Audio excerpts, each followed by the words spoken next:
What happens when heartbreak, betrayal, and ancient tradition collide? Discover the haunting legend of So-Yeon, the virgin ghost who returned from despair to seek justice and peace. Are you brave enough to hear her story?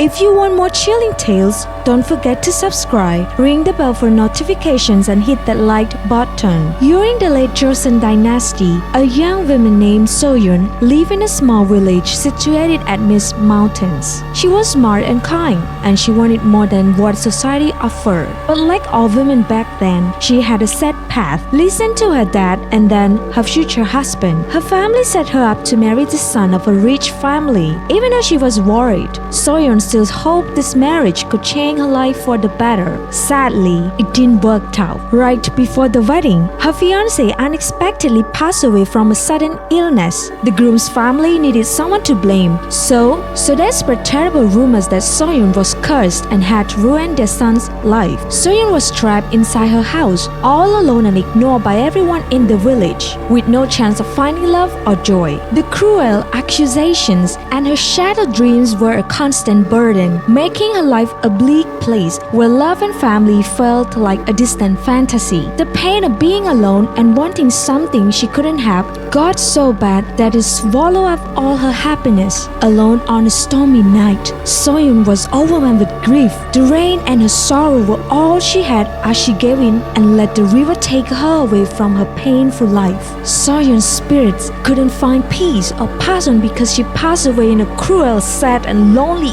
end before she could experience the significant tradition of marriage. Her spirit, warped by intense bitterness and an undying pain, couldn't find peace in death. Instead, it endured, lingering in the world of the living as Cheonyeo Gwishin, a virgin ghost whose name evokes fear. Doomed to an eternity of wandering, she was clad in the cold white hanbok, the burial robe meant for her, a ghostly shroud reflecting her sorrow and the injustice of her untimely end. Her face was ghostly white with bloody streaks from her tears, as if her sorrow was pouring out of her. Every night, the freezing cold would take over wherever she was. The darkness was filled with the sound of her harrowing sobs. Those who dared to cross her path would feel dread crawling up their spines, her ghostly lament echoing a promise of unending terror. So-Yeon's spirit roamed the earth, a ghost with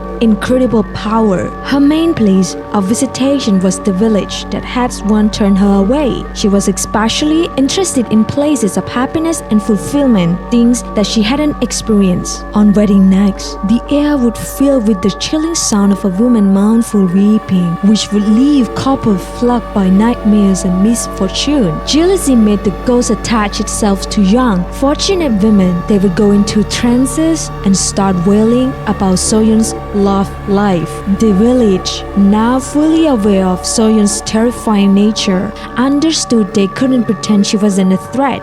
The situation demanded more than expulsion, as her hand, representing a deep-seated communal sense of sorrow, regret, and resentment, required resolution. An exorcism was attempted, and a shaman threatened to send her spirit to hell if she didn't leave. Still, a wiser elder realized that the threat was not enough to protect them. A ritual filled with empathy and understanding was then arranged. The villagers conducted Hangyeong, also known as a posthumous marriage. They discovered the spirits of Cheonyeo Gwishin, a young bachelor who had already met an untimely death. A shaman officiated a symbolic wedding ceremony, joining the two solitary spirits. They offered So-Yeon the honors and rites as she was denying life, food, wine, and recognition. When the ritual was complete, the village experienced a feeling of peace. The extreme cold, which had been present for months, disappeared. So-Yeon found peace when her yearning for friends and belonging was finally recognized.